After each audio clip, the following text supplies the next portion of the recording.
Good morning all.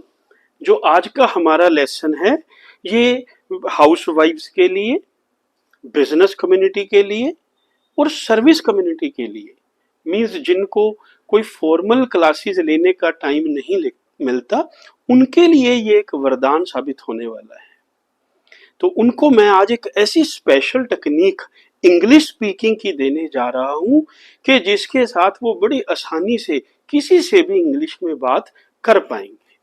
तो करना क्या है कि सुबह से लेकर के रात तक, means since early in the morning you get up and till late in the evening you go to bed, जो भी आपके दिमाग में चलता है, जो भी व्हाटसोएवर, उसको आप इंग्लिश में चलने दें।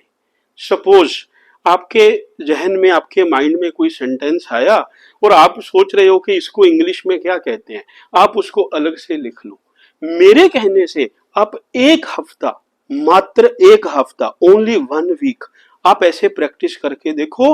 मैं गारंटी लेता हूं कि आपका जो स्पोकन इंग्लिश है वो 75% ऑलमोस्ट वो प्रमोट हो जाएगा।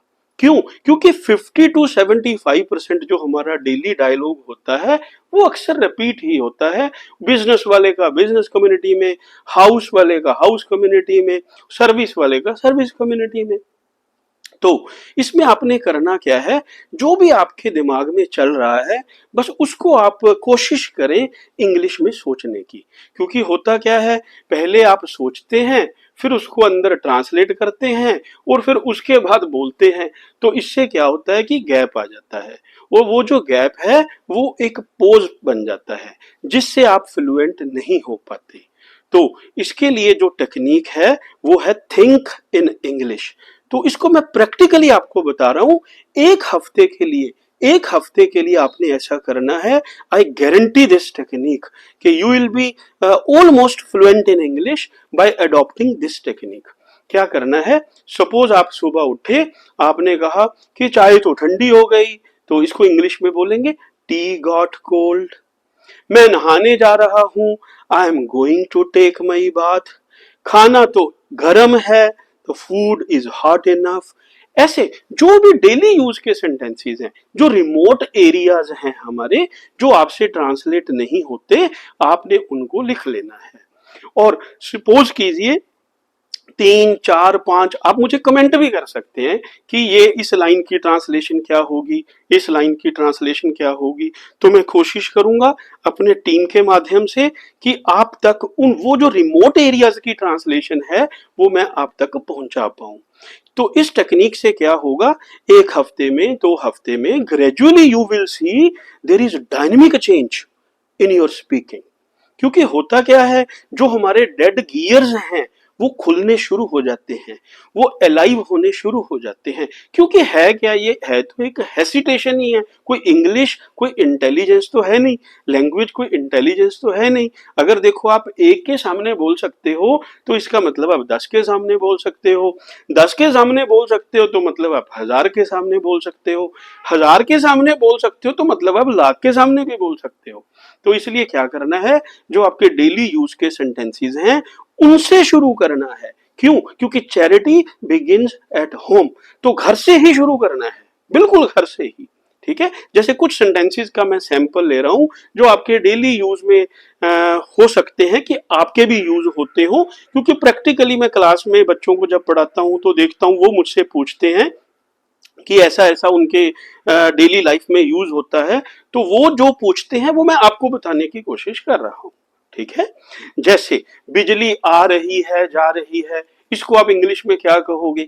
तो जनरली स्टूडेंट्स बोल देते हैं कि electricity is coming and going. तो रीजन क्या है? क्योंकि वो पहले तो सोचते हैं, फिर ट्रांसलेट करते हैं, फिर बोलते हैं। तो जो रिमोट वोकेबुलरी है वो उनसे काफी दूर रह जाती है। तो देखो इसका ट्रांसलेशन रहेगा, द पार, जिसको आप पावर बोलते हैं, is playing hide and seek. ठीक है, ऐसे ही सपोज कोई लोग सफर करते हैं डेली बस में, तो वो अक्सर बोलते हैं कि बस तो खचाखच भरी हुई थी। तो इसके लिए ट्रांसलेशन होगा, there was no room in the bus. बिजली का बिल भरो। ठीक है, तो कई लोग बोलते हैं कि पे electricity bill, deposit electricity bill, मैं ये नहीं बोल रहा हूं कि ये गलत है, मगर 9 बैंड जो इसका ट्रांसलेशन है that is foot electricity bill. मैंने खाना पेट भर खा लिया, तो इसके लिए आप बोल सकते हो आई हैड माई इनफ। ठीक है, तो ऐसे ही कुछ सेंटेंसेस हम सीरीज बना करके अपलोड करते रहेंगे, जो आपके लिए बहुत ही वरदान साबित होने वाले हैं। ठीक है, तो आपने करना क्या है, एक हफ्ते के लिए मैं आपको बता रहा हूं कि जो भी आपके मन में चलता है, क्योंकि हमारा जो मन है ये कुछ ना कुछ बोलता रहता है, तो आपने क्या करना है, बस उस सब को ट्रांसलेट करने की कोशिश करनी है। मान लीजिए 10-15 सेंटेंस नहीं ट्रांसलेट होते, तो सेपरेटली आपने एक नोटबुक लेनी है और नोटबुक पे वो सारे लिख लेने हैं। ठीक है, तो कुछ सेंटेंसेस और भी मैं डिस्कस करने जा रहा हूं जो रिमोट एरिया से हैं। जैसे साइकिल में हवा भरो, तो अक्सर बच्चे क्या बोलेंगे, fill the air in the cycle. Football में हवा भरो, fill the air in the football. So this is not like this, तो हम बोलेंगे inflate the cycle, inflate the football. तो मसलन कहने का ये है कि वो जो रिमोट वोकेबुलरी है वो अपने आप गियर हो जाएगी जब आप ऐसे इस प्रोसीजर को अप्लाई करेंगे। तो एक और टेक्निक मैं आपको बता रहा हूं कि जितना भी हो सकता है घर में अपने सिबलिंग्स के साथ, ठीक है, अपने पेरेंट्स के साथ, उनको भले ही आता हो बोलना न आता हो, आप जरूर बोलें। मतलब अगर आप बोलना चाहते हैं, अगर आप ये चाहते हैं कि आप इंग्लिश में फ्लुएंट हो, ठीक है, तो होगा क्या उसके साथ कि जो आपका हेसिटेशन है वो डे बाय डे रिमूव होना शुरू हो जाएगा। क्योंकि देखो इंग्लिश के जैसी तो कोई आसान भाषा ही नहीं है। हिंदी में तो हम फिर भी कहते हैं, पंजाबी में फिर भी कहते हैं मात्राएं हैं। ठीक है, जैसे पंजाबी में हम बोलते हैं कि ये सिहारी है, बिहारी है, ओकड़ है, ठीक है, होड़ा है, कनोड़ा है। इंग्लिश में तो ऐसा कुछ भी नहीं है। This is total plain language. That is why this is international language. That is why this is lingua franca. तो मेरा कहने का मतलब ये है कि अगर आप पंजाबी और हिंदी बोल सकते हैं तो इसमें तो कोई डाउट ही नहीं है कि इंग्लिश तो आप बड़ी आसानी से बोल सकते हैं। हमारा सिंस माई टीचिंग करियर ये स्लोगन रहा है कि अगर आप गूंगे नहीं हैं तो आप अंग्रेजी बोल सकते हैं, क्योंकि इसमें किसी भी तरह का ऐसा कुछ नहीं है। It just needs environment. अगर आपके पास हेल्दी एनवायरनमेंट है तो आप बड़ी ही आसानी से बोलना शुरू कर देंगे। तो हम भी क्या करते हैं अपनी क्लास में, व्हाट वी डू, हम ऐसा ही तो करते हैं। We just provide them environment in the class, we get the students debate with each other, right, we get the students speak on any particular topic. तो इससे क्या होता है कि उनका एक्सपोजर होता है, वो एक पर्टिकुलर टॉपिक लेकर के। अच्छा, कई लोग ऐसा भी कर सकते हैं अपने अपने हिसाब से कि जिसको जैसे जैसे जो टेक्निक ज्यादा यूजफुल लगती है वैसे वो कर सकते हैं। जैसे आप एक पर्टिकुलर टॉपिक ले लें, आप मिरर के सामने बोलना शुरू करें, क्योंकि जो हेसिटेशन है ये साइकोलॉजी कहती है कि बेसिकली जो हेसिटेशन होती है वो अपने आप से होती है, किसी दूसरे से नहीं होती। If you speak before the mirror you will सी कि जो आपकी हेसिटेशन है दैट इज गेटिंग आउट। तो इन सभी टेक्निक्स को आपने पूरा ख्याल रखना है और एक हफ्ते में मैं गारंटी ले रहा हूं इस बात की, एक हफ्ते में आप अपना फ्लो देखना। मैं ये नहीं कह रहा हूं कि आप इंग्लिश में दौड़ने लग जाएंगे। देखो एक कोच जो होता है वो आपको क्या करता है, जो पेरेंट्स होते हैं वो आपको चलना सिखाते हैं, दौड़ते तो आप अपने अभ्यास से हो, अपनी प्रैक्टिस से हो।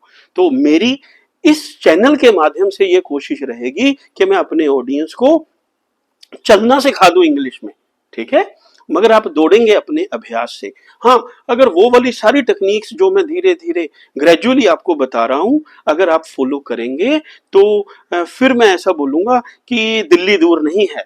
हाँ, मगर प्रैक्टिस जरूरी है। क्यों, कारण क्या है, because Rome was not built in a day. तो मैं उम्मीद करता हूं कि आप इन सभी टेक्निक्स को लागू करेंगे अपनी पर्सनल लाइफ में, तो डे बाय डे आप इंग्लिश स्पीकिंग में इंप्रूवमेंट पाएंगे। तो मैं ये भी अपील करूंगा कि आप इस चैनल को लाइक, शेयर, कमेंट और सब्सक्राइब जरूर करें ताकि इसी सीरीज की जो वीडियोस हैं वो आप तक पहुंचती रहें। Thank you very much.